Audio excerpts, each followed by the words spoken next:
All right, it is 6 p.m., so good afternoon, folks.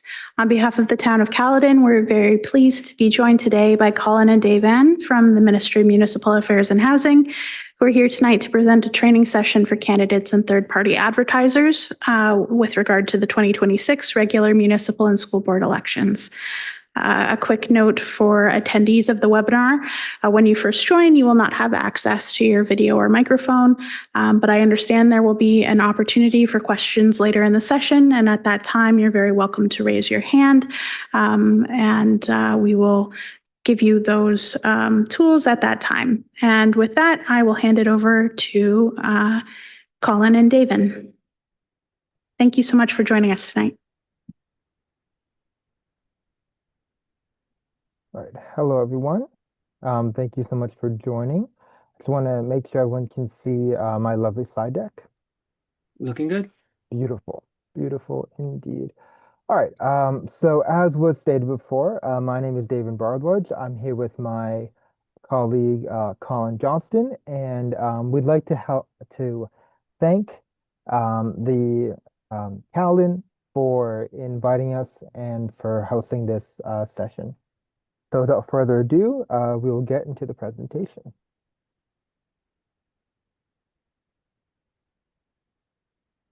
Okay, there might be a bit of an ado here. There we go. Okay, so just to start off for a disclaimer, so these slides are meant to be a summary of some of the sections and should not be relied on for legal or official purposes. I do want to stress that we're not lawyers and that you should always consult the legislation and seek legal advice when necessary. We will not be able to cover every aspect of the municipal elections, but hope that this provides you with a better understanding of the process and legislation and improve your overall comfort level of elections. Lastly, I want to congratulate you all for taking an interest in your community and in local government, whether you're interested in serving on a municipal council or on a school board, or if you register as a third-party advertiser. Okay, so I'll take us through a bit of an overview of our presentation. So the first thing we'll talk about are the roles of elected members of council, the head of council, and municipal staff, as well as the role of a school board trustee. We'll go over the nomination process and how a candidate withdraws a nomination. Also, what happens if a candidate files a nomination, then changes their mind about which office they wish to run for. We'll also go over some key dates, as well as who is eligible to run for municipal office and school boards and who are not. We'll go over general campaign rules and election finances, such as campaign spending limits and contribution limits, as well as campaign expenses, boring, and what expenses are exempt from the spending limit. Also touch on financial surplus and deficit, financial reporting at the end of the campaign period as well. We'll also talk about compliance audits, which are initiated by an application. We'll talk about penalties, as well as general information about the voters list and rules about proxy voting. We'll also talk about the rights of scrutineers at the polls, recounts, and we will have some resources for you, which you can find which will have a lot more detail and will be on the last slide of our presentation. Okay, so first I'll take you all through kind of the roles and responsibilities of elected officials.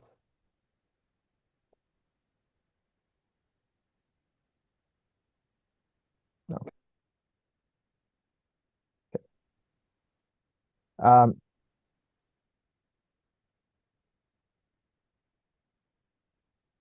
So you are considering running for municipal office.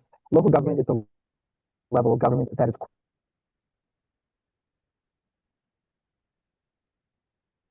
closest to the people and is the most accessible and responsive to the needs of the community. You made a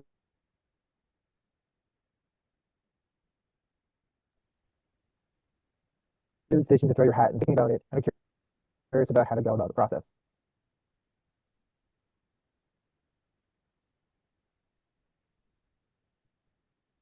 Sorry, guys. Are you guys seeing Dave and freeze, or is that just me?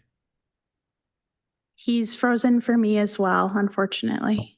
No problem. Okay, let Yeah, me, he froze. David, if you can hear me, I will just take over. Apologies for the hiccup, guys.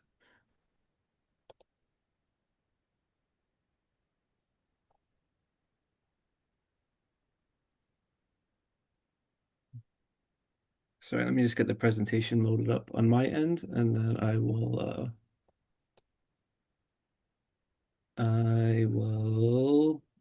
take over.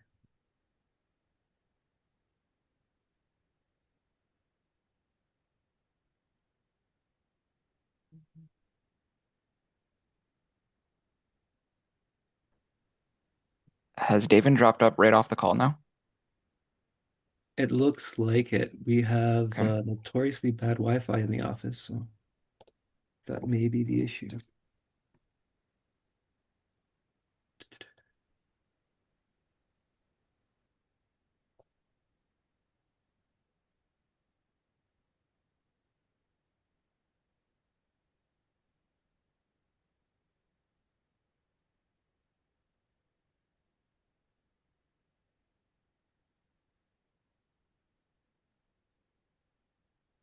Okay, let me share my screen here.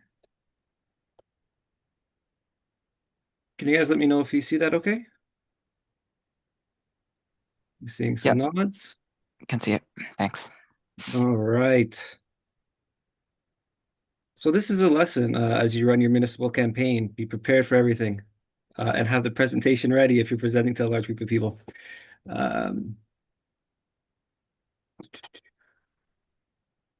All right. So just a quick overview. Local government is the level of government that is closest to the people and the most accessible and responsive to the needs of the community. It doesn't really matter why you're running. It could be that you have a passion for politics. You could be upset with certain policy decisions. You want to just make a difference. Regardless, it's a 4-year commitment that will be filled with challenges, excitement, disappointments, a great deal of hard work, but most importantly, a great deal of satisfaction as well. Ontario's municipal government delivers local services while the province establishes the legislative and policy framework. The Ontario government sets standards for many local services, such as land use planning, building regulations, social housing, and the province does provide funding for the delivery of some of those services as well. The ministry works in partnership with the municipal sectors to support efficient and responsive local governments that are sustainable and investment ready. All that said, local government is a challenging environment. There's high expectations, limited resources. I don't know if you'll ever run into a job where you'll be asked to do more with less. You'll find that there's a limited understanding of the roles of council and staff. That can be everything from the division of powers between different levels of government, as well as what a councillor does and what staff do. You won't be able to make everybody happy, so council must make difficult decisions in the best interest of the municipality as a whole. So before we get into an overview of the Municipal Elections Act, we do want to provide a brief summary of the role of municipal officials and the role of staff. I do want to make a plug. The role of council and staff, as well as the accountability and transparency frameworks, are available. More information is available on what is referred to as the Councillor's Guide. It's a fairly in-depth document. It's available on the Ontario website. It's linked at the end of this presentation, which our colleagues in Caledon will have online. But if you just Google Ontario Candidates Guide, Ontario Councillor's Guide, it should pop right up. Right. So council and staff. First, let me start by saying that Section 2 of the Municipal Act stipulates that municipalities are created by the province to be responsible and accountable governments with respect to matters within their jurisdiction.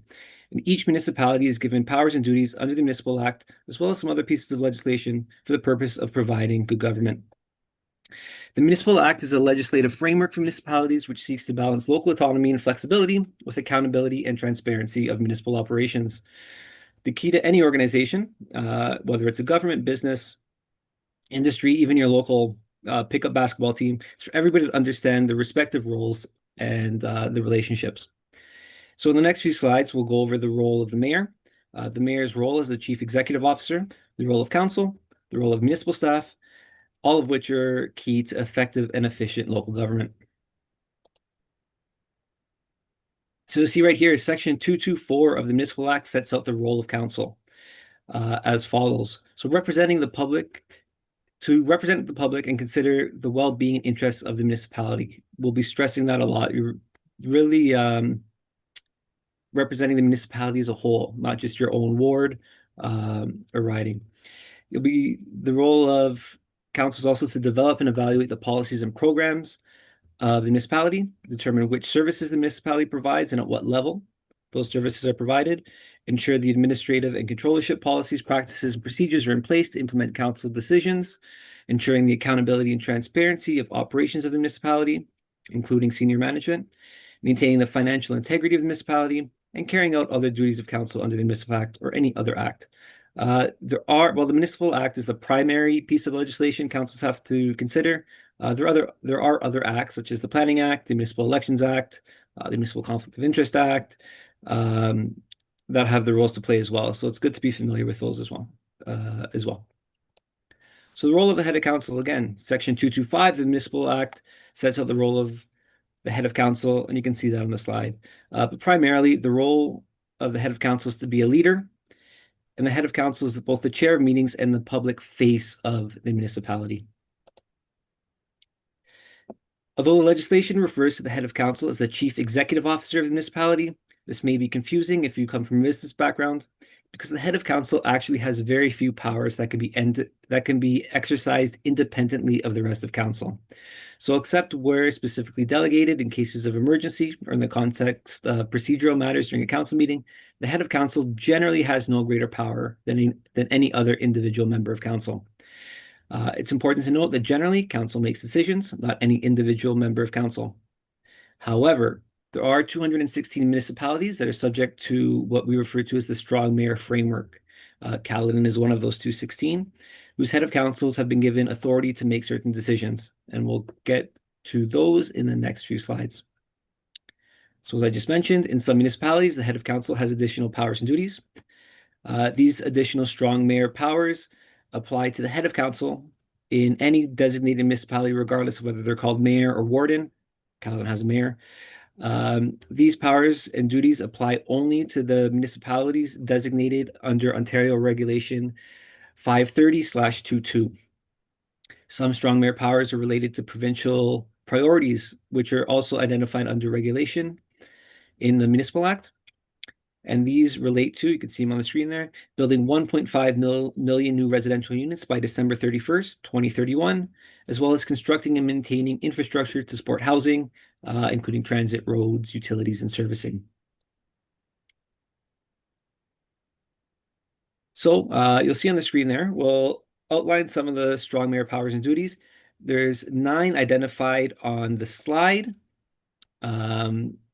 Please note that powers that can be delegated by the head of council back to staff are marked with a single asterisk. Some powers relate specifically to prescribed provincial priorities. Those are marked with a double asterisk. It's also worth mentioning that the head of council in strong mayor municipalities is subject to both existing accountability and transparency roles, as well as certain additional roles. So generally, when the head of council uses their strong mayor powers, they're required to provide written documentation to the municipal clerk and members of council by the next business day. They must make that written documentation available to the public. And you'll see that on websites. Caledon has a page where they list all the decisions as well as the rationale. And written documentation requirements vary with respect to some of the powers and duties, such as the use of the veto, some aspects of the budget process, and the power to direct staff. What I do want to stress is that implementation of the strong mayor framework is a local matter. It's up to the head of council, as well as their council colleagues, and the municipality to implement the framework in accordance with the legislation and associated regulations and seek legal guidance when necessary. In practice, that means that each municipal strong mayor may adapt local processes and procedures that best respond to the municipality's local needs and circumstances. For example, the head of council may work with their council colleagues to establish consultation processes around the budget, which is now a mayoral responsibility. You'll see that some Heads of council have chosen to make extensive use of the strong mayor powers. Some have chosen not to use them at all and delegate it all back to staff. It's very much a decision that rests with the head of council. So the role of council, the representative role. We'll go through the next few slides to give a bit more of each roles that council takes on. But again, more information is available in the councilor's guide. So in your role as representative, a councilor is elected by their constituents to represent the views of the community when dealing with issues that come before council. However, if you've been in a room with more than 3 people, you probably have 3 or more opinions. So you're not going to be able to represent every view all of the time. For many issues, you'll have to consider a variety of opposing interests and make decisions that will not be popular with everybody. You should use your best judgment and decide what's best based on the interests of the municipality as a whole. A councillor should make decisions that support the collective well-being of the municipality, balancing diverse needs and long-term interests. In practice, there's no single correct approach to the representative role, and on many issues, you may find that you fall somewhere between opposing viewpoints. So please be sure to familiarize yourself with any policies or protocols that your municipality may have in place regarding the handling of complaints and citizen inquiries. Although you may want to find some way of helping, remember, please consult your municipal staff. They're experts, they've been around a long time, and in many cases, they've already been dealing with issues before they come to council. Furthermore, there may be circumstances where decisions are made by designated staff that operate at arm's length from the municipality and where it could be inappropriate for elected officials to interfere or even be seen to be interfering. So examples of that could include decisions made by the fire chief or the chief building official, as well as the medical officer of health. And always, a councillor who's made promises that cannot be kept may lose credibility with both the citizens that have elected them and strain working relationships with staff. And that goes again to what council has the power to do and what they just don't have legislative authority to handle. So as I mentioned before, each individual council member has 1 vote when making decisions. Every member of council should vote on matters in the best interest of the municipality as a whole, and every member should respect each other's points of view during and after debates on the council floor.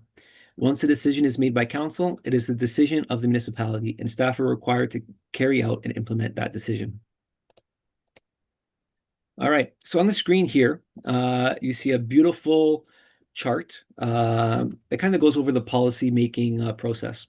So some council decisions are routine. Others establish general principles to help guide future actions, and those are what we refer to as policy decisions.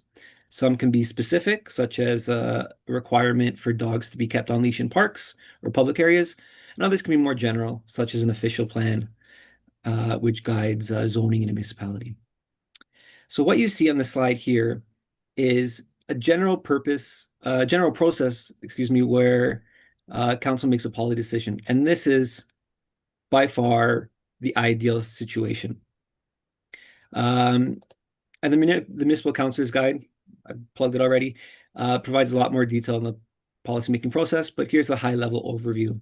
So you'd ideally start by identifying the issue. As a council, you'd agree what the specific issue is and what the objectives are. Council would then direct staff to do some research, perhaps identify and recommend some options for council. There might be a need to consult with the public and consider their feedback. Council would then review staff information, considering factors such as demands on time, cost implications, legal questions, etc. Council would then make a decision and adopt a policy. From there, staff goes out on their way to implement the policy as directed. From there, staff will report back to council. Council will then evaluate the effects of the policy and make any amendments that may be required. Again, perfect world, that goes off without a hitch. In practice, policy making is a lot less orderly in most cases, or many cases, than what appears on the screen. Oftentimes, there's a rapidly changing environment. The issue that council is facing could be complex. It could be difficult to single out specific problems. Some problems may require more immediate attention. There could be differing and sometimes strongly held views by stakeholders and members of the public. You might have a lack of time to identify possible alternatives and conduct detailed research and analysis. You might run into legal and financial implications limiting what council can do. And the implementation of the policy, along with the establishment of monitoring and evaluation mechanisms, may be complex. So you won't always go through the perfect policymaking process, but the goal is always to get there, to take the time, review policies as necessary, and reconvene if needed.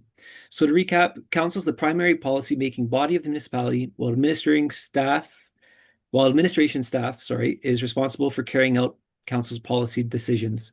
The two roles are distinct, but there can be much overlap. Although staff is responsible for implementing a policy, council may wish to develop appropriate reporting mechanisms to make sure everything's going as intended. And with that, I believe David is back online. I will keep sharing my screen, and I will let David carry us forward with council stewardship role.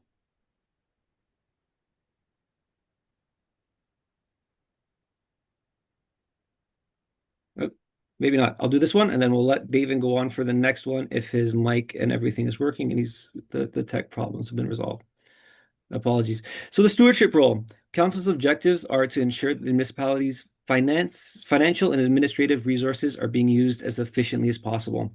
There's a fine line between council's overall stewardship of the municipality and the administration's management of day-to-day activities. So generally, council monitors the implementation of approved policies and programs, but the practical aspects of administration and implementation are staff responsibility. I'll use that example of passing a bylaw to govern off-leash dogs. So council's role is to establish that policy. But as a councilor, you're not going to be out there chasing individual dogs in the park. That's a staff responsibility. You're going to delegate that responsibility to staff. It's a very much an operational process versus a governance process. So to be effective in the stewardship role, council may wish to have processes in place to help ensure policies are adopted, are being implemented as intended, that staff are administrating services and programs as council intended, rules and regulations are being applied correctly and consistently, and funds are being spent as authorized and intended. Establishing those policies and guidelines help leave the day-to-day details for staff to manage, and council is freer to deal with exceptional situations, ensure that policies are current, and listen to issues raised by the public, and therefore representing the broader community interest. Please note that before council can monitor and measure the municipality's administrative effectiveness and efficiency, it may wish to become familiar with the policies currently in place. Caledon is a very mature municipality. They have a lot of great policies on the books. They have expert staff. So once you know what's there, then you can worry about making tweaks and changes. And now I believe David has indicated he is ready to roll with the role of the Chief Administrative Officer. Yeah. Thank you, Colin, so much for stepping in. Teamwork makes the dream work. So now we'll talk about the role of the CAO. Again, sorry about my computer. Sometimes it likes to play a prank on me here or there. But in terms of the role of the CAO, also the Chief Administrative Officer, that is outlined in Section 229 of the Municipal Act. And that states that a municipality may appoint a chief administrative officer who shall be responsible for exercising general control and management of the affairs of the municipality for the purpose of ensuring the efficient and effective operation of the municipality and performing such other duties as are assigned by the municipality. The function of the CAO within the municipality is generally related to the role of the chief operational officer in a business environment.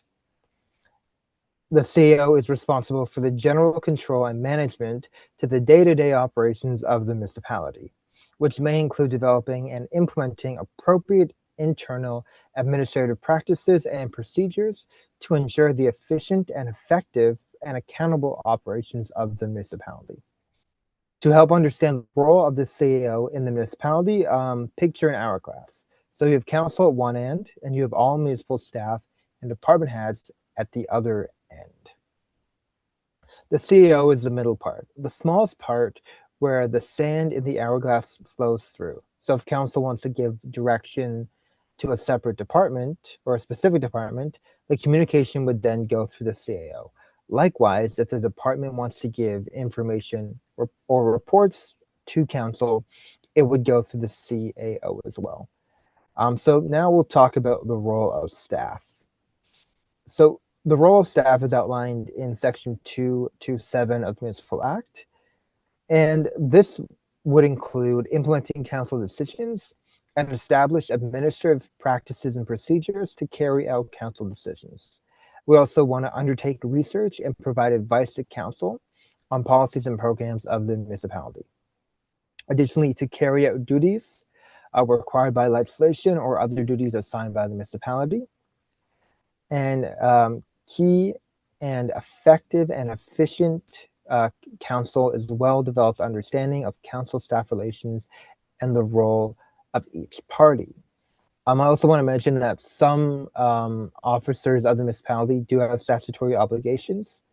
Those include the clerk, the treasurer, the chief building official, and the fire chief. The counselor's guide, which I'm sure Colin has already plugged enough, but it is a great resource, provides a list of the ways that council members can assist staff to meet council expectations. Some examples include having a policy requiring comprehensive job descriptions for all staff, providing a clear policy decisions, directions, and expectations, adopt policies that complement and reinforce staff efforts, consult with staff before deciding on policies, as well as being prepared for council meetings. In turn, staff should provide well-organized agendas with supporting materials, provide sufficient, timely information and analysis to make council decisions easier, notify council of changes to legislation and programs, provide advice on policy, including options and recommended actions, identify the costs and benefits for the community in human and financial terms, notify council immediately of any unintended or unexpected impacts of policy decisions, and implement council decisions as effectively and professionally as possible. As you know, there are some municipal staff positions that have those statutory obligations, like I said before, the clerk, the treasurer, and the chief building official, and the fire chief. It is important that council not interfere with the statutory obligations of those roles. For example, the clerk and the treasurer's positions have statutory duties or responsibilities assigned to them under the Municipal Act or other pieces of legislation. The Building Code Act would define statutory duties for the chief building official, and the Fire Prevention and Protection Act would define statutory duties for the fire chief. So now we'll move on to council staff relationships. So the counselor's guide provides some very useful information on how council and staff can work together.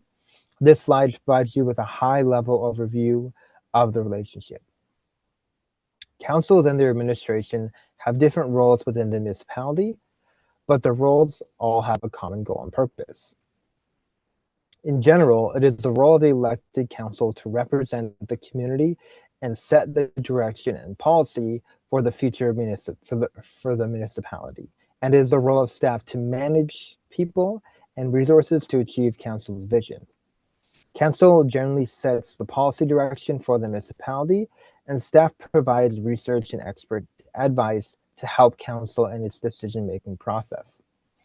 Once council makes a decision, staff generally has a responsibility to implement the policy of council, for example, through administering and delivering services and programs to the community. Staff and council rely on one another to move the municipality forward. Both staff and council provides leadership. Council provides political leadership, while the administration provides leadership to the organization. The relationship between staff and council is interconnected, and it is important for council members and staff to respect one another's roles so they can serve the public in an effective and efficient manner. Municipalities are required to adopt policies on the relationship between members of council and municipal staff. Municipalities have the flexibility to determine the content of these policies. For some sample considerations, municipalities may wish to consider the following as they develop a council staff relationship policy: the appropriate roles of council, the head of council, and any other senior municipal official. Some roles are set out in legislation, while others may be specific to the municipality, depending on local needs. A job description for all staff, which outline individual duties and responsibilities. Appropriate processes for directing inquiries, complaint mechanisms, guidelines for respectful working relationships, ethical standards, establishing an ethics executive to promote an ethical and impartial public service, the reporting relationship between staff members and members of council. Municipalities may also wish to consider how their policy on the relationship can complement their local accountability framework for council members. So switching to accountability. Accountability and transparency is outlined in Part 6 of the Municipal Act. Ontario municipalities and members of council operate under a legislated accountability and transparency framework that include rules for the municipalities and rules for members of council and local boards. Ensuring accountability and transparency is one of council's roles under Section 224 of the Municipal Act and is a priority in maintaining public trust. Councillors are, of course, accountable to the public as elected officials. However, it is also important that procedures and policies are clearly set out and accessible, and that the day-to-day operations of the municipality are transparent. So the slide outlines policies that council are required to adopt. And in terms of codes of conduct, they're usually set out expectations and standards for council conduct. Codes may help prevent ethical conflicts and help in their resolution, serve as a basis for council orientation and training, and serve as a reference throughout the operation of the council term. With the growing importance of accountability and integrity, more municipalities have adopted codes of conduct for members of council and certain local boards. Some have also adopted other procedures, rules, and policies governing the ethical behavior of those members. Municipalities are required to establish codes of conduct for members of council and certain local boards, which must include certain subject matters. These would include gifts, benefits, and hospitality, respectful conduct, including towards officers and employees of the municipality or a local board, confidential information, and use of municipal, local board property and equipment. Switching to the Integrity Commissioner now. So the Integrity Commissioner is outlined in section 2023.1, 2023.4, and 2039.2 of the Municipal Act. Since 2019, municipalities have been required to ensure that the public has access to an Integrity Commissioner.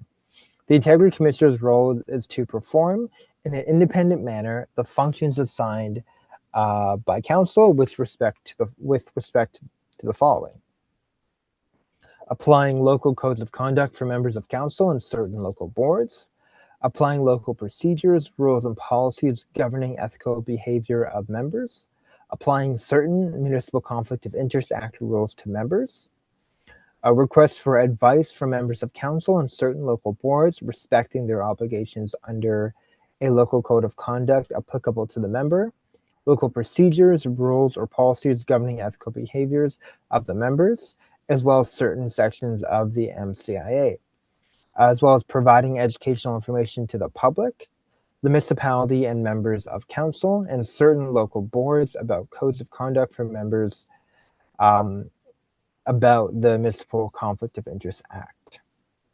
The Commissioner's functions also include conducting inquiries into requests from council or a local board, a member of council or a board, or a member of the public about whether a member of council or local board has contravened the applicable code of conduct. There is flexibility in how a municipality provides the responsibility of an Integrity Commissioner, and a municipality could consider these possible options. So the first one could be appointing its own Integrity Commissioner and assigning all mandatory responsibilities to that commissioner, appointing its own Integrity Commissioner and assigning some of the mandatory responsibilities to that commissioner, and making arrangements for the remaining mandatory responsibilities to be provided by a commissioner of another municipality, as well as sharing an integrity commissioner with another municipality, for example, across an upper tier, making arrangements for all mandatory integrity commissioner responsibilities to be provided by a commissioner of another municipality. A municipality could also consider assigning additional responsibilities beyond the mandatory ones to an integrity commissioner.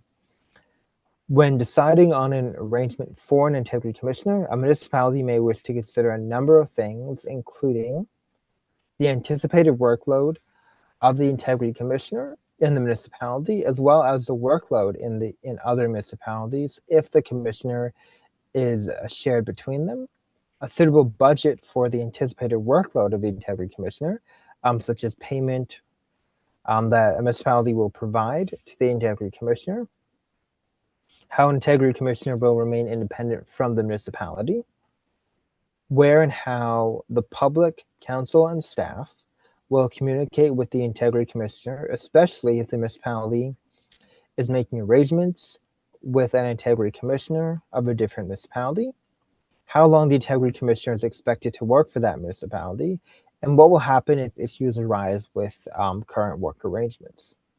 The qualifications and skills should also be taken into account. If an integrity commissioner reports that, in their opinion, a member has contravened the code of conduct, the municipality may impose a penalty in the form of a reprimand or a suspension for up to 90 days. It is up to the municipality to decide how to proceed after the integrity commissioner's report has been submitted. Switching to accountability officers. So to help support integrity and accountability in public office, municipalities may pass bylaws to appoint certain accountability officers. These can include a municipal ombudsman, an auditor general, a lobbyist registrar, and a closed meeting investigator. The municipal ombudsman investigates, in of course an independent manner, decisions and recommendations made and actions done or admitted in the course of the administration of the municipality. Local boards or certain municipal corporations as well. The municipal ombudsman is a separate office from the Ontario ombudsman, who we will touch on later, who also has a role with respect to this municipality. An auditor general may assist council in holding its and municipal administrator accountable for the quality of stewardship over public funds and achieving value for money within municipal operations. The auditor general must also perform their duties as in an independent manner. The auditor general's responsibilities do not include the responsibilities of a municipal auditor. Turning to the lobbyist registrar, so they perform their duties again in an independent manner, which functions are assigned by the municipality with respect to the lobbyist registry. This can include establishing a code of conduct for lobbyists and prohibiting former public office holders from lobbying for a specific time period. Moving on to a closed meeting investigator. They investigate in an independent manner complaints about how closed meetings, and then should a municipality not appoint an investigator, the Ontario Ombudsman is the closed meeting investigator by default for that municipality. So we touched on the Ontario Ombudsman, so now we can get into a bit more depth about that. So the Ontario Ombudsman has the role with respect to municipalities. The role builds on the Local Accountability and Transparency Framework and the Municipal Act. The role is in addition to the Ontario Ombudsman's role as a default meeting investigator for municipalities that have not appointed a local meeting investigator. The Ontario Ombudsman supports transparency in government and may also recommend improvements. The Ontario Ombudsman may investigate municipalities when a complaint is received or the Ombudsman's own initiative. Although the Ontario Ombudsman may investigate, they cannot compel municipalities to take any action. The Ombudsman may make recommendations to council and the municipality as a part of their report, but it is up to the municipality whether and how to address any recommendations made by the Ombudsman. It is up to the Ombudsman how to respond to complaints. For example, the Ontario Ombudsman's practice is to investigate complaints made to local integrity officials. for example, a local ombudsman, only after local complaint processes are completed. The Ontario Ombudsman does not replace locally established complaint mechanisms or act as an integrity commissioner for municipalities. Local integrity officers and municipal codes of conduct are an important part of Ontario's local accountability framework. Certain local boards, for example, a police services board or a children's aid society, may be exempt from the Ontario Ombudsman's oversight. For more information on that, you can check out Ontario Regulation 114.15. Under the Ontario Ombudsman's Act, the legislation, this is under the Ombudsman's Act and other legislation more generally. For more information on the Ontario Ombudsman, including its process, please see the Ombudsman Act or the Ombudsman's website. So in terms of privacy and confidentiality, so personal privacy and other confidentiality issues are important practical and legal considerations for a municipal council and staff. The Municipal Freedom of Information and Protection of Privacy Act is a primary statute for privacy and confidentiality. It sets out rules for collection, use, and disclosure of personal information. According to these rules, councillors and staff, in most circumstances, protect personal privacy and only collect, use, and disclose personal information in accordance with those rules. For example, depending on circumstances, council and staff may or may not be authorized to obtain personal information in the course of their duties. This might mean at times council could not obtain this kind of information from staff. Municipal freedom of information legislation also regulates confidential information of other kinds, in addition to personal information. Other laws, including local bylaws, also regulate personal and other kinds of confidential information. Councillors who may have received personal or other confidential information in the course of their duties will have related responsibilities. This can include such as protecting and safeguarding the information. Councillors may wish to check with municipal staff about appropriate measures and the municipality's practice, such as providing for physical security of records to help prevent unauthorized disclosure or loss of confidential information. So now switching to the role of school board trustees. So the Education Act creates 4 different kinds of school boards. The first one, English language public district school boards, which govern elementary and secondary English language schools that are in non-Roman Catholic separate schools. Then we have English language separate district school boards, which govern elementary and secondary schools in the English language, but in Roman Catholic separate schools. Then there's French language public district school boards, which governs elementary and secondary French language schools that are not in Roman Catholic separate schools. Then finally, French language separate district school boards, which govern elementary and secondary French language schools in Roman Catholic separate schools. School trustees are members of school boards. They are locally elected representatives of the public, and they are community advocates for public education. Only the board, not an individual trustee, has the authority to make decisions or take action. A trustee is often the first point of contact for parents and community members who have questions or concerns about their local school board. Candidates should contact the applicable school board for further information about duties and other commitments. So the role of a school board trustee is to establish policy direction, participate in making decisions that benefit the entire school board, while representing the interests of its constituents. School board trustees are accountable to constituents, the Ministry of Education, and families. So switching to eligibility rules now. You must be an eligible elector, which means you must be able to vote. So as you can see, the list above here shows voter eligibility as well as ineligibility to run and hold office. You can only be nominated if, as of the day you are nominated, you are qualified to hold that office under the Act and are not ineligible under the Municipal Elections Act or any other act, or otherwise prohibited by law to be nominated or to hold office.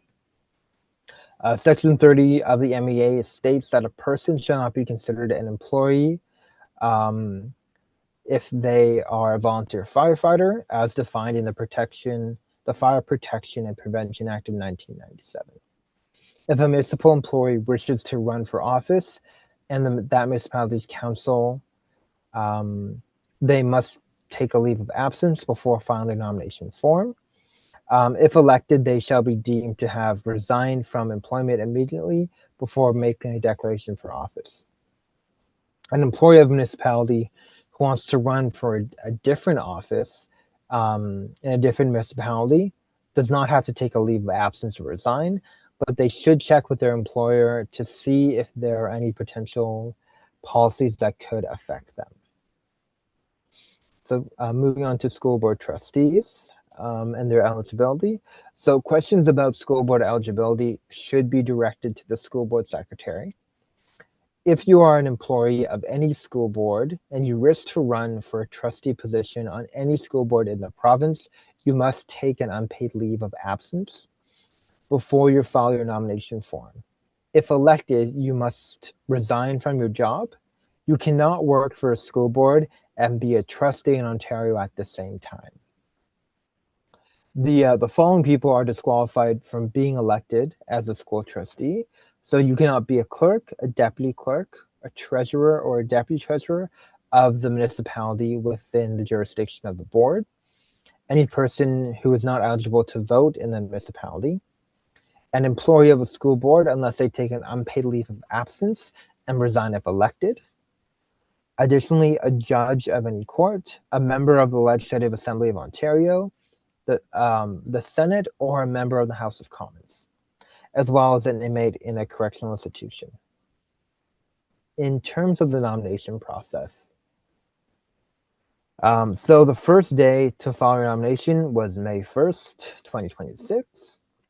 The last day and time for filing a nomination for the 2026 election is on Friday, August 21st, 2026 by 2 p.m. In terms of withdrawal of a nomination, local election policies may state a candidate must personally attend the clerk's office to withdraw a candidacy. If a candidate is in the hospital or incapacitated, this may not be feasible. If candidates withdraw a nomination, they're still required to file a campaign financial statement covering all the financial transactions made in the campaign. If they've not spent any money nor raised any funds, they can click on the box and sign the form and it's complete. If a nomination is withdrawn, the candidate is entitled to a refund of their nomination filing fee only after they file their financial/auditor statement by the required deadline. As a clarification, the nomination filing fee is only refunded once the candidate submits a completed financial disclosure of all financial transactions made up to the date the nomination was withdrawn. So now moving on. Starting May 1st until the close of business day on August 21st, 2026, nominations can be submitted to the clerk from anyone who meets the eligibility criteria to run for office. Candidates must complete Form 1, which is a nomination form, and submit it to the clerk along with the applicable nomination filing fees. So the filing fee for anyone running for a head of council is $200 and $100 for all other offices. The clerk must be satisfied that you are eligible to run in order to certify your nomination.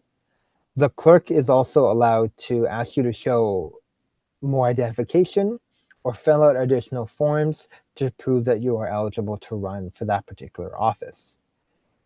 The nomination form must have original signatures. If your nomination is not certified by the clerk, your name will not appear on the ballot.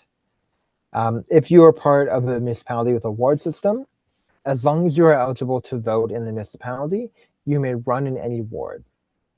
If you do not run in a ward where you do not, if you run in a ward where you do not live, you will not be able to vote for yourself, as you must vote in the ward in which you live in. Additionally, the legislative requirements, each municipal clerk may establish their own local processes and procedures related to submitting a nomination. So it's important to contact the clerk so you understand the processes in that municipality.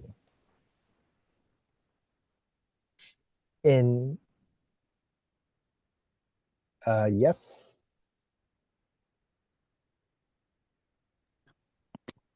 Thanks, David. I just wanted to mention that the internal or the process is to submit it in person for your nomination, and we're determining whether to accept the finances electronically and haven't made a decision on that yet. And I just also wanted a quick point of clarification. The nomination is ending at 2 p.m. on August 21st instead of end of business day. Thanks. Okay. So let me just touch on running for a different office. So occasionally a candidate changes their mind and decides to run for a different office. You can run only for one office at a time. If a candidate files a second nomination, the first nomination is deemed to be withdrawn. If a candidate decides to run for another office and they may have already collected the 25 endorsement signatures, they can use these endorsements for another office. If a candidate decides to run for a different office on the same council or school board, and both positions are elected at large, everything from the first campaign is transferred to the second campaign, and only one financial statement needs to be filed. Unless the candidate decides to run for a different office on the same council or school board, and one or both offices are elected by ward, the two campaigns must be kept separate and two financial statements must be filed. So to switch over to third-party advertisers. So only the following persons and entities are eligible to file a notice of registrations. That would be an individual who is normally a resident in Ontario, a corporation carries on business in Ontario, a trade union that holds bargaining rights for employees in Ontario. The following people are not eligible to run or to file as a third-party advertiser. So a candidate whose nomination has been filed under Section 33 of the MEA, a federal political party registered under the Canada Elections Act, a provincial political party, a constituency association, a registered candidate, or a leadership contestant registered under the Election Finances Act, the Crown in right of Canada or Ontario, and a municipality of a local board, any group or association that is not a corporation. So moving on to the nomination process. So municipal council candidates are required to obtain 25 nomination signatures on Form 2. I also wanted to note that any municipalities under 4,000 electors does not need the 25 nomination signatures. Also, the requirement for nominators to sign nomination forms do not apply to school board trustees. Nominators can nominate more than one candidate and are not required to vote for that candidate. Nominators must meet the eligibility requirement of a municipal elector at the time they sign the nomination form. In a ward system, the nominator can be anyone who is eligible to vote in the municipality, not just the ward. Both the clerk and the candidate are entitled to rely upon the information provided by the nominator. If the nominator did not meet the eligibility requirements when they signed the document, then they could be held accountable under the penalty section of the MEA. And just a tip for those who need their 25 signatures, we recommend that you get more than 25, as if you only get 25 and one of your signatures is deemed ineligible, you don't have to go out and find someone to get you back up to that 25 number. And just to make sure people know, so even if electronic filing is permitted, you are still required to obtain 25 original signatures endorsing your nomination, and to keep them until the next regular election. So on to registration of a third-party advertiser. So individuals, corporations, or trade unions may register to be a third-party advertiser. There's no registration fee to be a third-party advertiser. A third-party advertiser would register with the clerk at a local municipality, as per Section 88.61. An individual, corporation, or trade union may, in person or by agent, file with the clerk of the municipality responsible for conducting an election a notice of registration to be registered third party for the election, and the notice must be filed in the prescribed form and must include a declaration of qualification signed by the individual or by a representative of the corporation, the trade union, or as the case may be. And a notice of registration may only be filed with the clerk of a local municipality. Once registered, they may advertise in support of or opposition of any candidates being elected by the voters in the municipality. That would also include trustees and directly elected upper tier candidates. Any person or entity may advertise in regarding any issue related to the election in the municipality without registering. To advise regarding questions on the ballot, that will require registration to be a third-party advertiser. For a regular election, the registration cannot be filed earlier than the first day of filing nomination. It cannot be filed later than the Friday before voting day during the clerk's office hours. Also, just to note that once the clerk certifies the notice of registration, the individual, corporation, or trade union is registered as a third party for the election. Third-party advertising is geographically based and is structured around the concept of influencing a specific set of voters in a specific area, such as Caledon. Registering in a municipality where a TPA hopes to influence votes allows flexibility to advocate and support or against any candidate in that specific geography. An individual who wants to influence voters in more than one municipality, for example, over three different municipalities covered in a specific school board trustee election, they would need to register separately in each municipality and conduct their activities as 3 separate campaigns. If the municipality is satisfied that there has been a contravention of the act, for example, advertising the restricted period, as well as other infractions, they can ask a third-party advertiser to remove the advertisement or discontinue the advertising altogether. So now just to touch on third-party advertising withdrawal. So the third-party advertiser registration is deemed to be withdrawn if they file a nomination. This means that their advertising campaign would automatically end when they file their nomination. If a corporation or trade union is registered as a third-party advertiser, it would not be affected by a person filing a nomination, as a person would not be the same entity. A third-party advertiser and a candidate would need to be careful to distance their activities, as third-party advertising may not take place under the direction of a candidate. The existing campaign finance rules would not change. Financing related to third-party advertising campaigns cannot be transferred to a candidate's campaign. The existing campaign finance rules would not change. A third-party advertiser who withdraws and closes their campaign cannot transfer that campaign to someone else. To maintain financial transparency around third-party advertising campaign, the financial statements of an advertising who end their campaign early should reflect their finances as of the day their campaign has ended.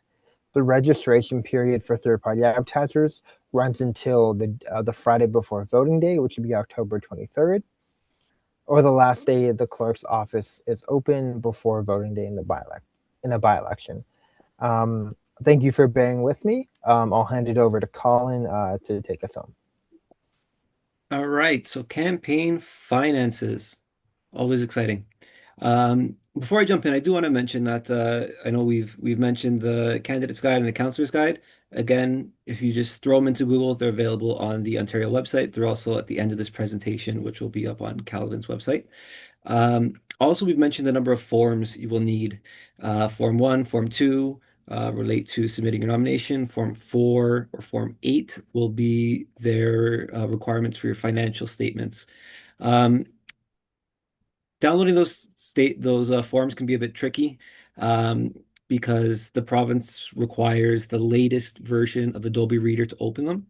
So if you just try to open them in your web browser, it may not work. So you need to go to the Adobe website, download the latest version of Adobe Reader, download the forms off of the provincial website, and then open them with Reader. So that's just a bit of a tip. All right, so contributions. Campaign accounts are only required if the candidate or third-party advertiser raises or spends money. So if you're running a campaign with no funds being raised or spent, you don't need to worry about a campaign bank account. In general, third-party advertisers follow the same rules for raising campaign funds and financial reporting as candidates for office. And municipalities, and Caledon has one in place, must establish rules and procedures regarding the use of municipal or local board resources during the campaign period. And this encourages accountability and transparency. So please be aware of that policy before you start campaigning. And then a quick note, the practice of municipalities providing candidate contact information on their website does not count as a campaign contribution. Sticking with the same theme here, contributions from the candidate and their spouse are considered to have come from the same person and count against the self-contribution limit. And the rules for determining whether corporations are considered to be one contributor in aspect to third-party advertising campaigns. A bit of clarification there. So if one corporation controls another directly or indirectly, that's considered to be the same corporation. And if multiple corporations are owned and controlled by the same person, directly or indirectly, they're considered to be the same contributor. So for example, if I'm running Collins Landscaping, Collins Plumbing, Collins Snowplowing, and I'm the boss, I'm directing everything, I'm the owner of all three, a contribution from any one of those companies would be considered to be a contribution from all of them. It's just something to keep in mind if you're thinking of either contributing to a third-party advertising campaign or running a third-party advertising campaign. Sticking on contributions, candidates and third-party advertisers cannot accept contributions from, and you'll see the list on there, federal political parties, including constituency associations or candidates. The same goes for provincial political parties, candidates, and constituency associations. The federal, provincial, or even municipal government or school board, or any business group that is not a corporation. The value of services provided by volunteers is generally not considered to be a contribution. However, there is an important exception to that. So if a professional, and by professional I mean an accountant or a lawyer, volunteers to provide services for which they would normally be paid, the market value of that service must be recorded as a contribution by the volunteer and as a campaign expense. So that means if you have a friend that's an accountant that's typically paid $100 per hour, they work 5 hours for you providing accounting services, you would document that both as a $500 contribution and a $500 expense. If that accountant friend is just knocking on doors for you, they're not acting in a professional capacity, that's just regular volunteering, don't have to record that. Another note, trade unions and corporations are not eligible to contribute to candidate campaigns, and that's why third-party advertising is in place, so they can still participate in an election that way.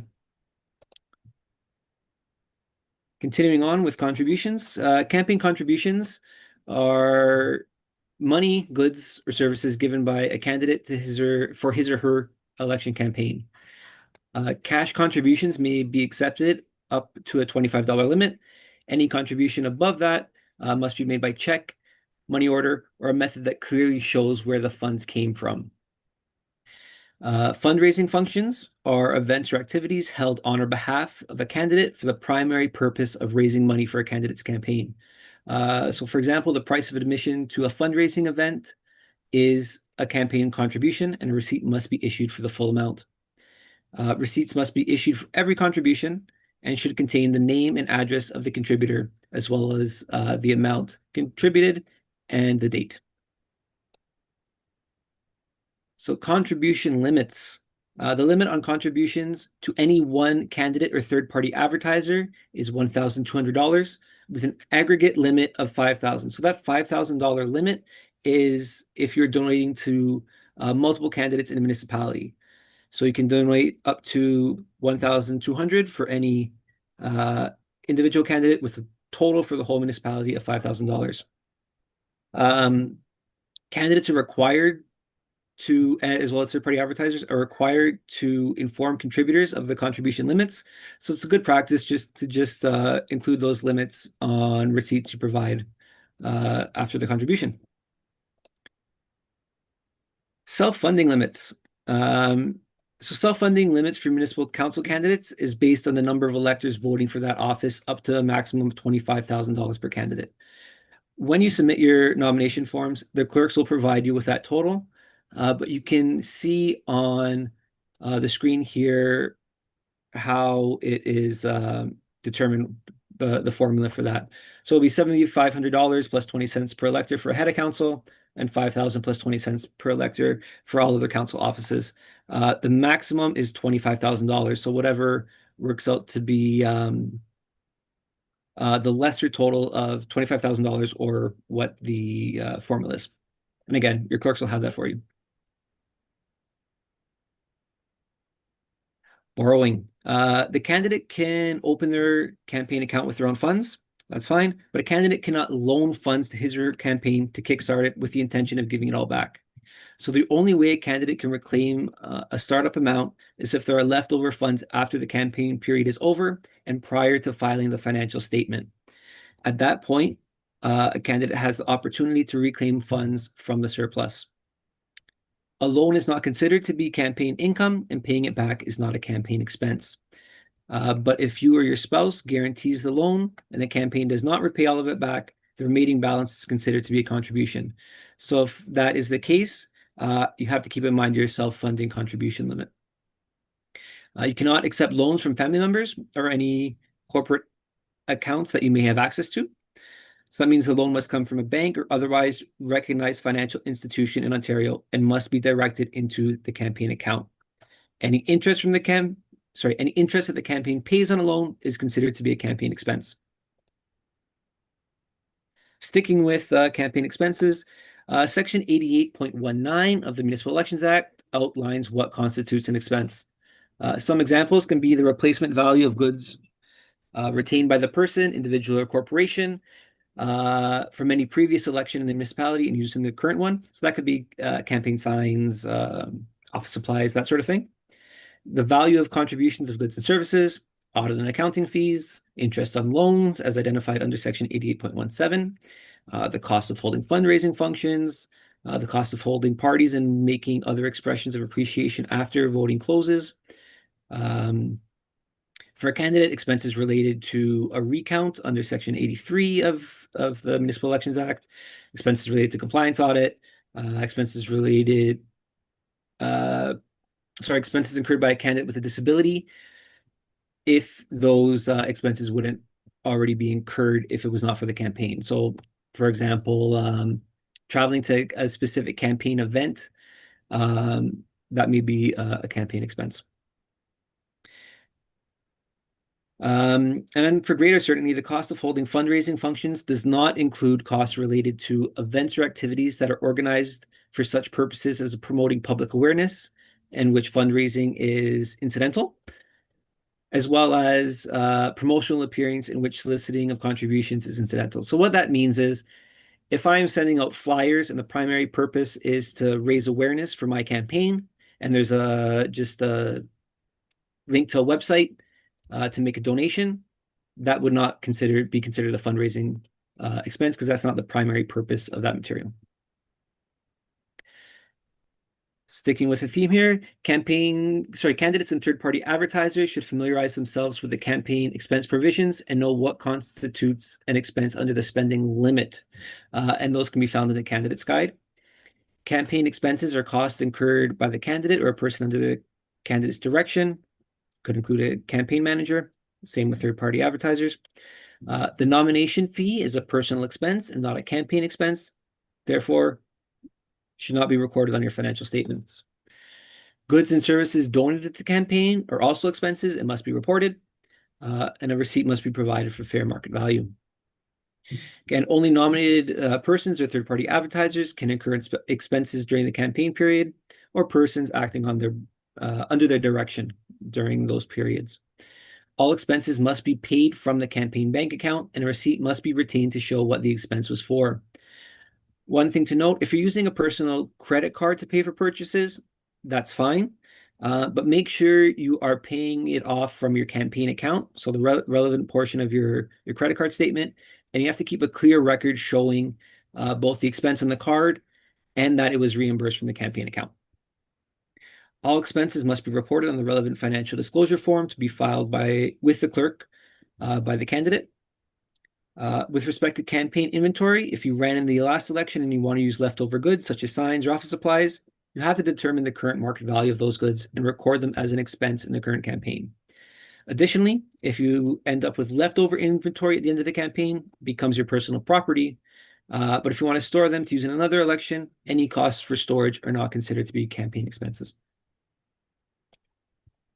Spending limits. Spending limits are outlined in Regulation 101/97. Again, your clerk staff will provide you with the spending limits both when you submit your nomination, and then as well, there's a second limit we'll go over that will be provided to you in September.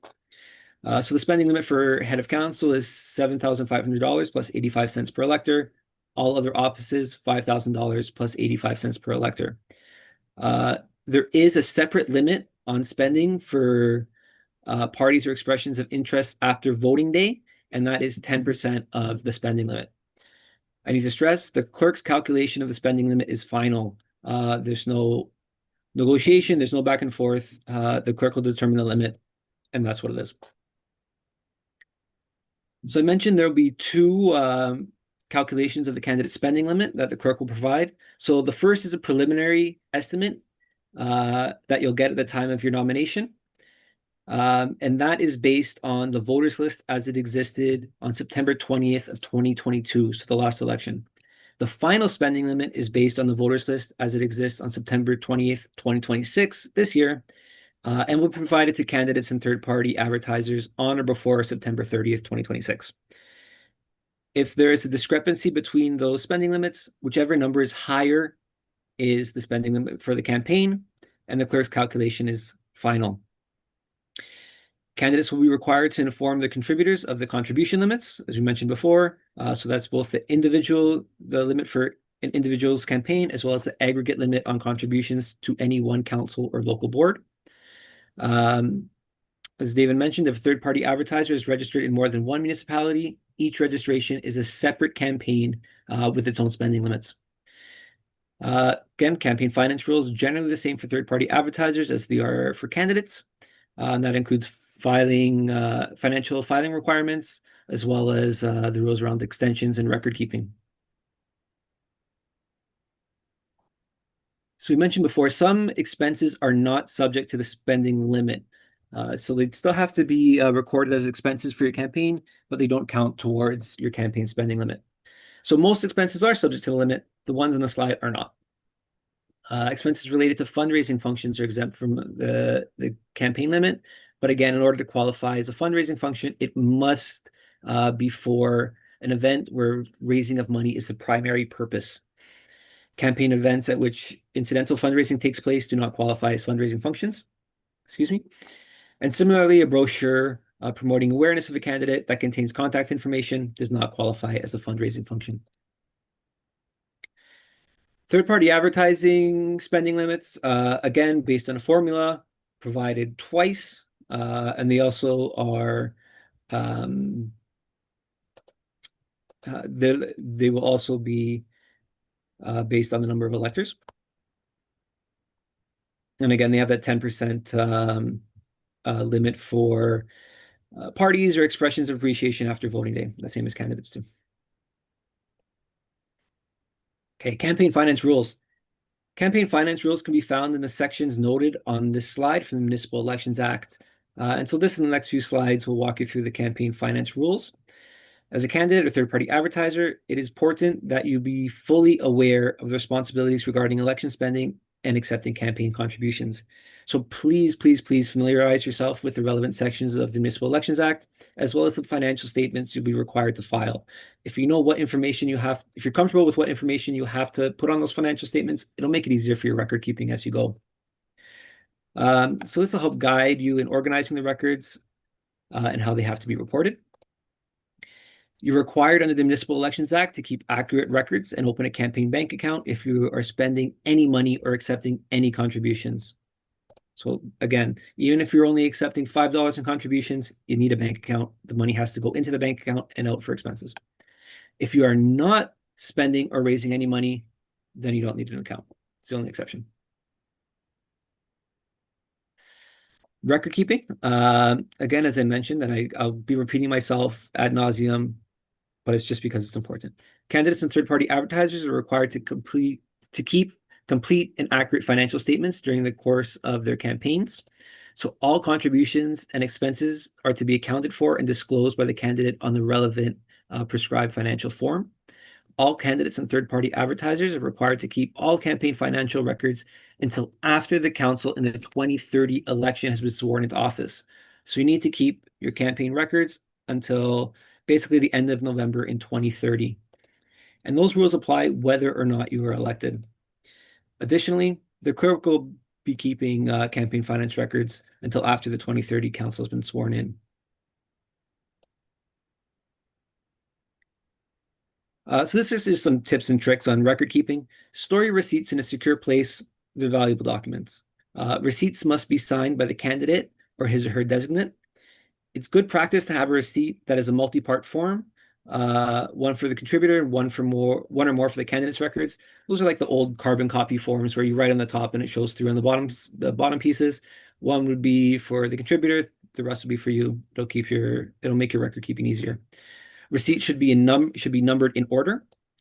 When you are opening a bank account, make sure it provides monthly statements as well as canceled checks. Produce duplicate deposit slips for every deposit, listing the names of the contributors and the amount received from each.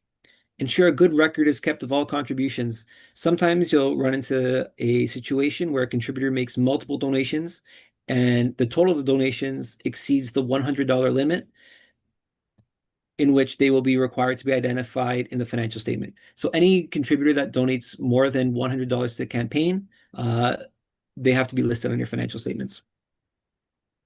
So again, make sure your contributors are aware that those donations or contributions exceeding $100 makes it require that their names be on the form.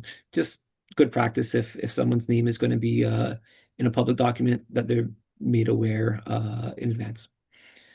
Maintain a petty cash fund to handle minor expenses. Make sure you're obtaining invoices for all payments from that petty cash fund. And then you can replenish that petty cash fund with a draw from your campaign account. Again, look over your Form 4 and your Form 8 at the beginning of the campaign, and makes your record keeping easier when you know what has to be recorded. Right, so moving on to campaign advertisements. Please reach out to your municipality in advance of putting up any or even ordering any election signs, things of that nature, because the requirements vary between municipality. So make sure you're familiar with Caledon's sign bylaws. So in general, candidates or third-party advertisers cannot cause an election campaign advertisement to appear unless they provide the following information to a broadcaster or publisher in writing. That includes the name of the candidate or third-party advertiser, the name, business address, and telephone number of the individual who's dealing with the broadcaster, whether that's the candidate or someone acting on their behalf. And And a third-party advertiser must also include the name of the municipality where the third-party advertiser is registered. Again, there's requirements for broadcasters and publishers. Primarily, the primary one of which is that they can't publish campaign advertisements unless they have the required information. The period for third-party advertisements, as shown on the slide, is when the rules for third-party advertising applies. So for 2026, that's from May 1st until the close of voting at 8 p.m. on October 22nd, 2026. Please note that an election sign advertisement purchased by or under the direction of the candidate has to identify the candidate. So sticking with advertisements, as I mentioned, third-party advertisers and broadcasters, as well as candidates, have to maintain records for a period of 4 years after the date of the advertisement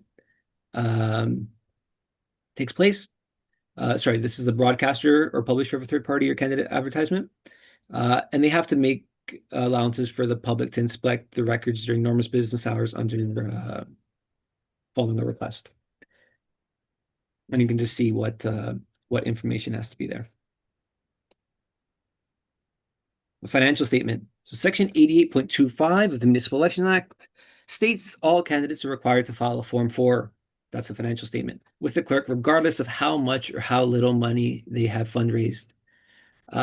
If you submit your nomination forms, you're nominated as a candidate or a third-party advertiser, you must submit a financial statement. The deadline to submit that financial statement is Tuesday, March 30th, 2027, before 2 p.m. That 2 p.m. is a hard deadline. It's a busy day for your clerks. If you try and slide that under the door at 2:05, it's too late. Your clerks have gone home. So make sure, if you can file early, makes your life easier. If you can't meet that deadline, you must apply to the courts for an extension prior to March 30th. If you filed a nomination, again, as I said, you must file a Form 4. It's required even if you withdrew your nomination or were acclaimed, or if you spent no money. Same applies if you're a third-party advertiser, you must complete a Form 8. A candidate may resubmit a financial statement to correct an error up until the filing deadline. And that's why I recommend if you can get your stuff in early, please do. That way, if you notice an error, like, oh no, I forgot, I had a placeholder number in there, you have time to resubmit and correct the error. The clerk is required to and will make a public report of which candidates filed financial statements and which did not. Sticking with the theme here, candidates can file their financial documents at any time after voting date up until December 31st, 2026. But that means is that, so that's an early event. What that means is that if you file your financial statements early, it ends your campaign. There is an ability to raise funds after election day if you have a deficit. But if you don't, everything's in order. You can file early before the 31st, which is the general end of the campaign period. Same rules apply for third-party advertisers, but if they withdraw before election day, they're allowed to file their financial statements then as well.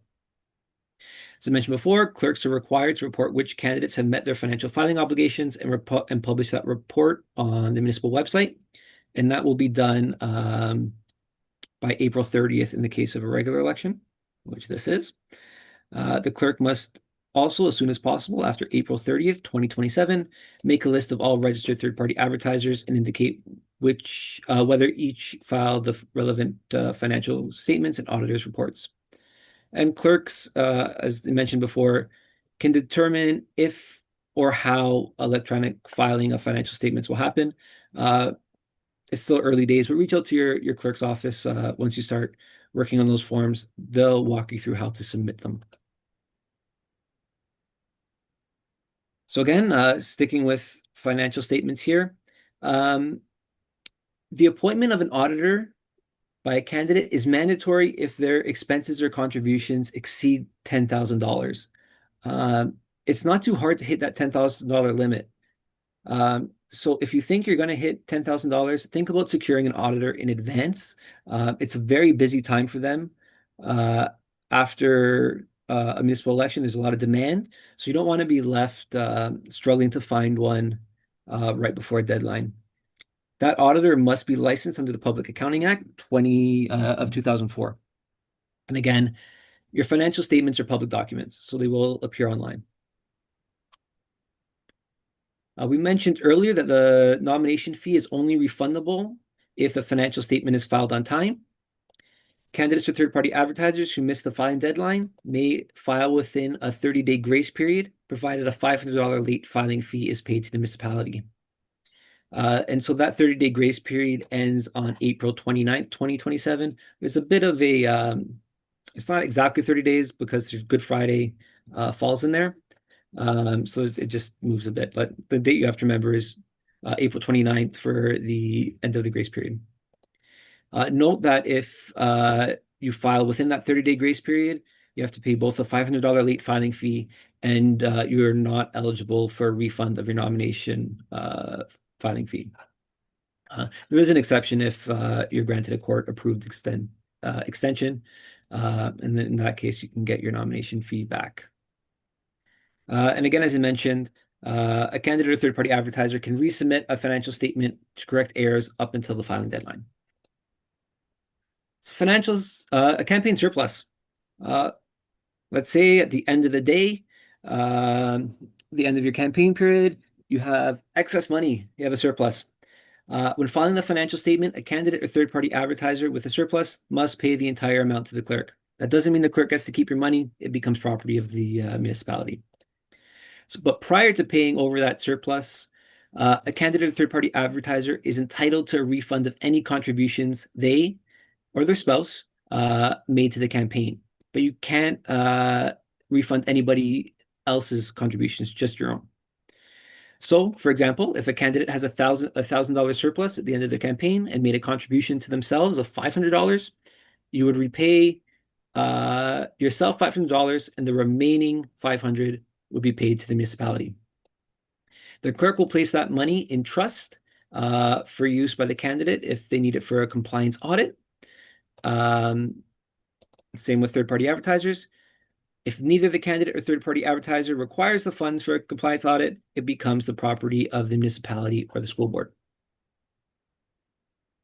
So we touched on compliance audits here. Every council or school board must establish a compliance audit committee. Members of that compliance audit committee cannot be members of the council or school board, an employee or a candidate in the election, or even a third-party advertiser. How that process works is the clerk reviews contributions, prepares a report for consideration by the compliance audit committee if a contributor appears to have exceeded any contribution limits. So this process is related to reviewing contributions as reported on the financial statements and is not connected to the compliance audit process. If it's apparent to the clerk that a contributor has exceeded one or more of the contribution limits, the clerk would report this to the committee, which would then meet to determine whether to proceed with legal action. The legislation does not specify what details are provided in the report to the committee, so it can vary between municipality. Any elector entitled to vote in an election may apply for a compliance audit, even if the candidate has not filed a financial statement. The application must be made in writing and set out the elector's reasons for why they believe the Municipal Elections Act has been contravened. That application must be submitted to the municipal clerk or the secretary of the school board within 90 days of the filing deadline. Once receiving an application, the compliance audit committee will consider that application and decide whether to retain an auditor to undertake a compliance audit of the candidate's financial statements. A person who does not wish or is not able to apply for a compliance audit may decide to commence legal action on their own, but any prosecution related to the 2026 election must be commenced on or before November 15th, 2030. So 1 second here. If the committee grants the application, it will appoint an auditor to conduct a compliance audit of the campaign finances. The auditor is entitled to have access to all of the financial records related to the campaign. The auditor will then produce a report which the candidate is entitled to receive. The compliance audit committee then meets to consider that auditor's report. If it concludes that there's been an apparent contravention of the Municipal Elections Act, the committee will decide whether to commence legal action. It is important to note that the compliance audit committee does not have any authority to set penalties. Only the courts can decide if a candidate or advertiser has contravened the act, and if so, which penalties should apply. That said, there are some automatic penalties.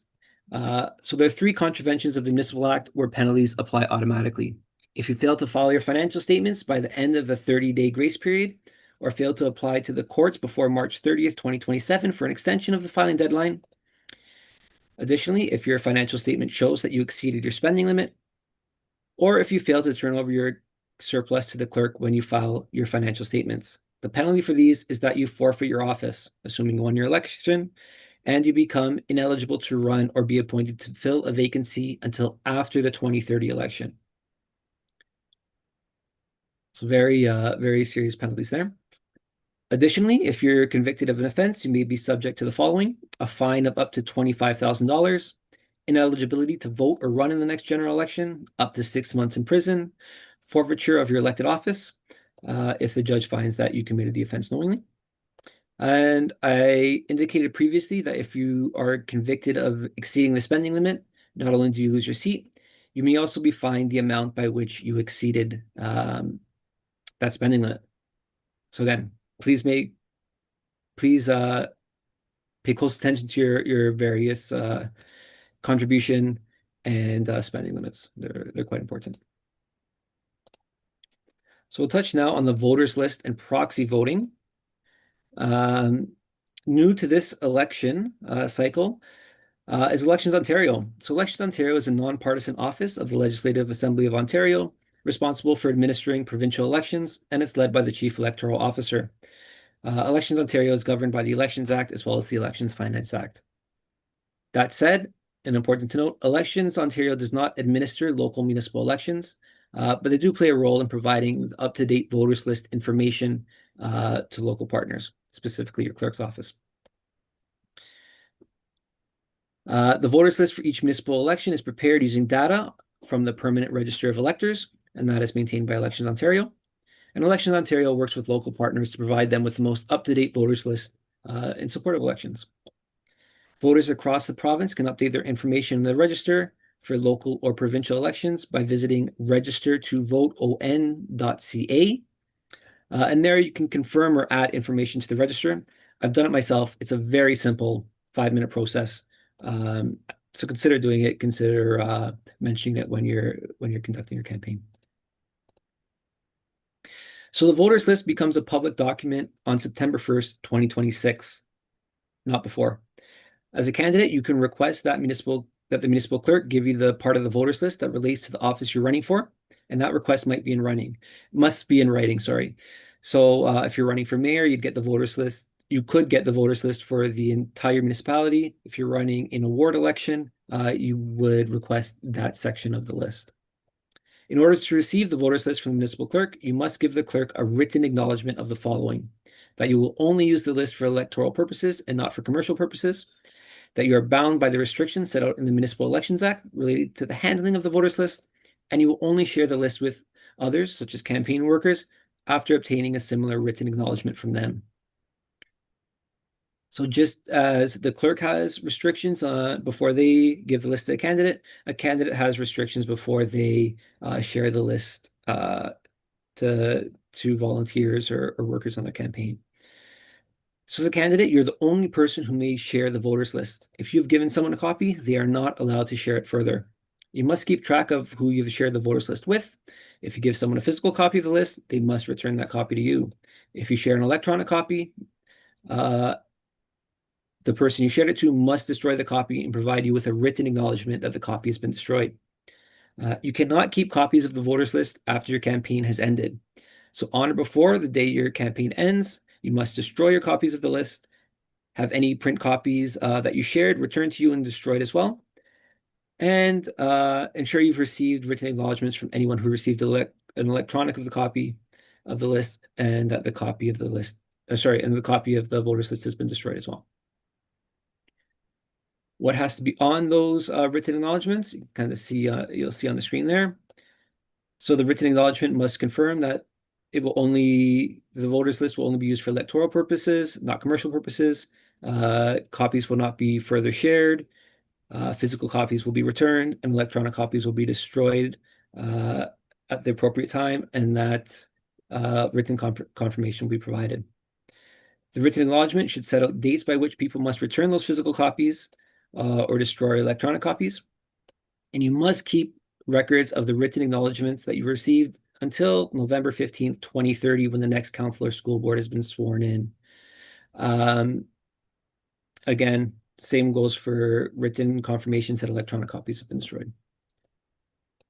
So proxy voting, I'm not sure if Caledon has proxy voting. Can you guys chime in?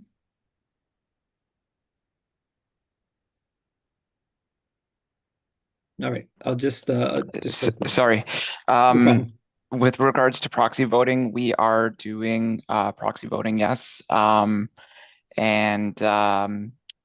We're also doing home voting service as well as an alternative voting method, which aims to reduce the need for proxy voting. Perfect. So I'll run through quickly the proxy process here. And again, you can reach out to your clerk's office about home voting as well. So the number of reasons why someone might appoint someone else to vote on their behalf, and that can include absence from the area, illness, etc. So Section 44 of the Municipal Elections Act covers the issuance of those proxy forms. No appointments for proxies are made until all nominations have been closed.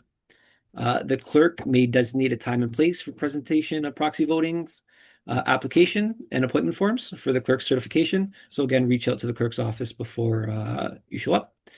The assignment of proxy vote is the responsibility of an eligible elector to appoint another identified eligible voter.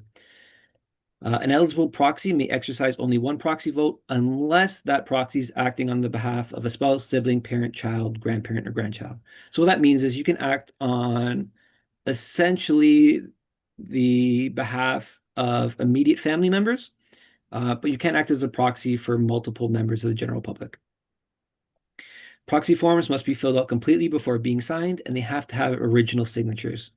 So please note that to appoint a voting proxy, you have to have 2 copies of the appointment for proxy voting forms with original signatures. That means one for the clerk, one for you as a proxy voter on election day. And so again, check with your municipal clerk if proxy voting is available. In this case, it is. And how to go about setting your appointments to get those forms filled out and certified. So scrutineers, recounts, key dates, and election resources. This is the final stretch, and I thank you for bearing with us. So only a candidate may appoint scrutineers to represent him or her during the voting period and the counting votes, including during a recount. Third-party advertisers are not eligible to appoint scrutineers. In a traditional election where voting takes place at a poll, the deputy returning officer is in charge of all activity in that voting place. And so that deputy returning officer may ask a scrutineer to leave if that scrutineer is not complying with the legislation. So please, as a candidate, make sure your scrutineers know that they need to respect the deputy returning officer must ensure fairness, access, privacy, and security of the vote. And that also means there's absolutely no campaigning allowed within a voting place. In practice, that means a scrutineer cannot enter the voting place wearing a pin or a shirt with a candidate's name on it. And you're not allowed multiple scrutineers in a voting place. So again, just make sure your scrutineers are aware in advance. A useful tip is as election day nears, check with your clerk to see if a list of scrutineers' rights is being given to election staff at the poll. If it is, use that list to prepare your own information to hand out to your scrutineers that lists their rights and responsibilities under Section 47, subsection 5 of the Municipal Elections Act. I do want to mention that while there is no age restriction for scrutineers, because multiple scrutineers are not allowed in one voting location, a scrutineer has to be old enough to act responsibly. So just keep that in mind as you think about appointing them for voting day. So recounts. Under the legislation, a recount is automatic only if the vote is tied. That said, councils have the option of establishing policies prior to the election that can have different criteria for an automatic recount. Whether or not a policy is in place, council retains the option to pass a resolution for a recount within 30 days after the clerk has declared the results of an election. And any eligible elector can apply to the courts for a recount within 30 days of the clerk's declaration of the results as well. All right, key dates. So voting day is Monday, October 26th, 2026, between 10 a.m. and 8 p.m. There may be some exceptions with reduced hours as determined by the clerk in like retirement homes or certain institutions. But generally, any public voting place is going to be open 10 a.m. to 8 a.m. The campaign period, so that's the period in which a candidate can accept contributions and incur election expenses, runs from the date their nomination is submitted to the clerk up until December 31st, 2026. So that December 31st runs after voting day if to allow candidates time to make up campaign deficits.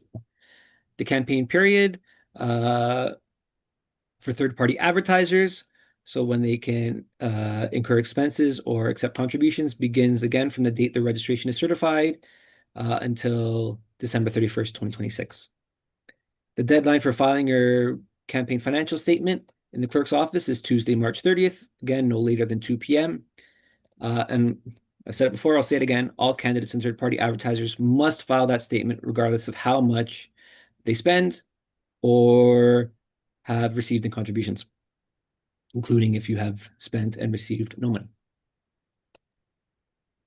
All right. So this list here is some resources available to help you with your campaign, making sure you're prepared. All of those legislation, all the legislation is available on the Ontario website, as is the various election guides. You can Google them, or you can click on the links here. I do believe Caledon will either already has or will have this presentation online. With that, I'll just quickly go over here. This is our contact information. If you have questions that come up later on, please feel free to give either David or myself a call or an email. We may not be able to answer anything, as we said before, and despite my parents' best wishes, I am not a lawyer, but I can guide you to the relevant legislation and possibly provide some general advice. With that, I believe, David, we have some questions we received in advance. We'll run through those before we turn it over to the fine folks in Caledon to take any questions we may have from the floor. So, David, if you can read them out, I will do my best to answer them. David, you're muted.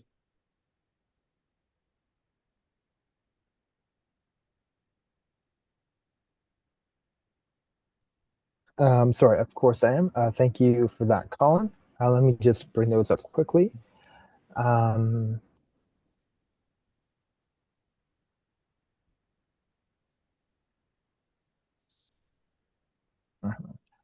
So the first one that I have here is basically in regards to a volunteer You're as breaking. if fuel mileage isn't. I'm breaking up. Yeah, you're breaking up. I Sorry. found them too. Okay. I can read them off, so don't worry. Okay. All right. Okay. So the first one we received is fuel mileage and election expense. The legislation doesn't speak in that level of detail to any given category of expense. So in general, a candidate, when filing their statements, has to be comfortable with the level of detail provided in case they may have a compliance audit committee request. So fuel mileage can be expense. If you're paying fuel mileage for volunteers and it's coming out of the campaign account, have to record that. If you're recording your own fuel mileage, again, you may want to seek some outside advice. Unfortunately, I can't provide any more detail than that. The second question we have on our list is, how do you handle contribution limits and campaign surpluses? So again, you have to make sure your contributors are aware of the contribution limits. If you notice that someone has contributed in excess of their individual contribution limits, you have to refund that. So again, record keeping critical. Campaign surplus, if at the end of the campaign you have a surplus, again, you have the option of refunding any contributions you yourself have contributed to your own campaign. If you've already done that, you then have to pay that surplus to the clerk. The clerk will keep it in trust until after the period when any campaign compliance audits have taken place. If the money is still there after that point, it becomes the property of the municipality or school board as it may be. How do you handle the spending limit for parties and expressions of interest, or sorry, expressions of appreciation for volunteers? Again, that's a separate spending limit, which is 10% of your overall campaign limit. So it may vary, it will vary based on which ward you're running in. But keep in mind that 10% limit. Can volunteers receive mileage compensation or an honorarium? Honorariums, I can't answer yes or no. That starts to get into employment law. Again, not a lawyer. Please seek outside legal advice. If you're compensating volunteers' mileage, make sure it is recorded in your financial statements. How to handle expensing professional fees or services. If you're just hiring somebody, that's a campaign expense. If someone's volunteering their time in a professional capacity, you have to record it as both a contribution from that person, provide them a receipt for the contribution, and then list it as an expense on your campaign financial forms. And in that case, you will have to be aware of the individual contribution limit, so the $1,200. And the last one we have here is, would someone be eligible to run for the office of school board trustee if they are an independent educator operating an education consultancy business that does business with the school board? So there is not any specific restriction in the legislation related to contractors for school boards. Only if you are a school board employee in the province, you're not eligible to run as a school board trustee unless you take a leave of absence and resign if elected.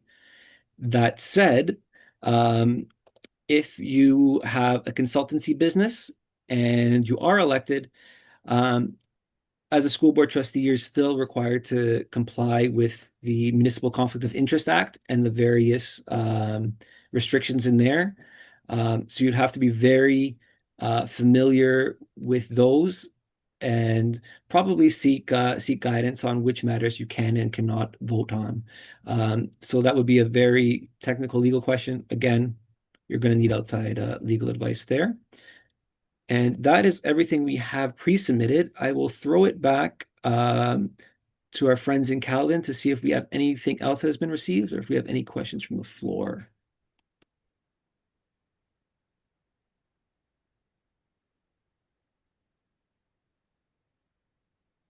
Thank you guys for the presentation today. I wanted to open it up to our attendees if there are any questions. I do see one hand raised. Just as a point of clarification, we are going to keep the live stream and the recording running during this portion of the meeting tonight. If you prefer to submit a question anonymously, please do so by email to elections@caledon.ca. If you have any questions after today, you can be sure to reach us at either the elections email or phone number on screen there. And I will just look to our folks online. If there are any questions, please feel free to raise your hand.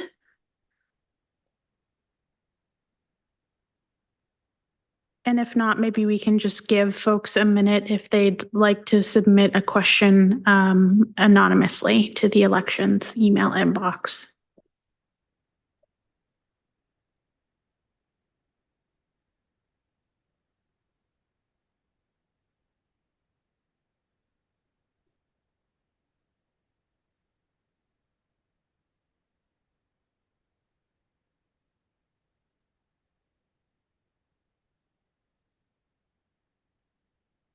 I will note that just while we're waiting here, that there are some questions that are going to be specific to a municipality.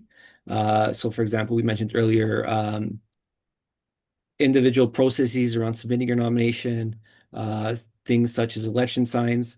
So those I would encourage you to direct to the Caledon election staff. And similarly, general questions about finance and so on, the Caledon clerk staff will not be able to answer. Please send those to us, and we will guide you as best we can. Questions related to specific school board issues, again, may be best directed to that individual board because the time commitments, for example, can vary greatly between school boards as well. And I do believe there's new legislation that has just been passed that may affect the role of trustees as well.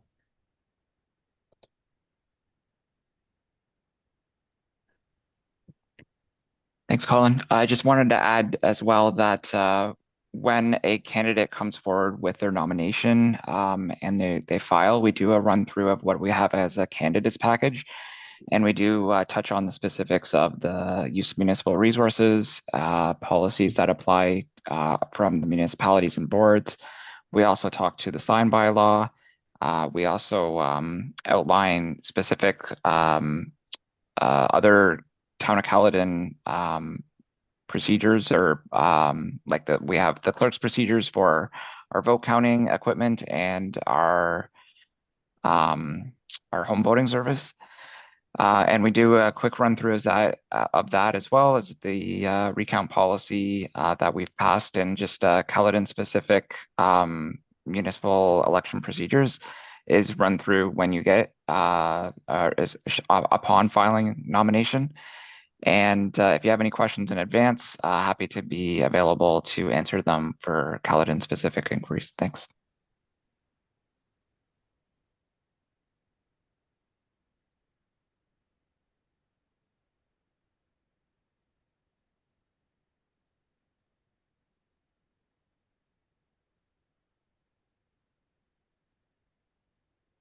I have not received any emails at this time. I don't know if maybe we'll give it a little bit more time, or if anybody on the call feels comfortable chiming in with questions.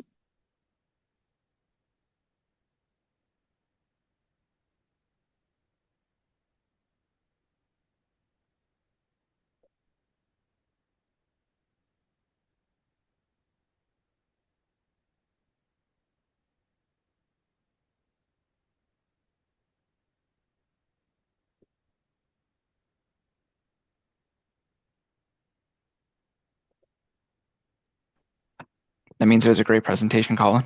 Oh, No questions. my ego can only take so much. Thank you guys for having us. And we're always available both for Caledon as well as anybody interested in running for office. So with Hey, that, I thanks. guess we'll wish Thanks so everybody good night. much, Colin and David, and appreciate your partnership in providing this session. Thanks. Have a good night, guys. Thanks. Thank you.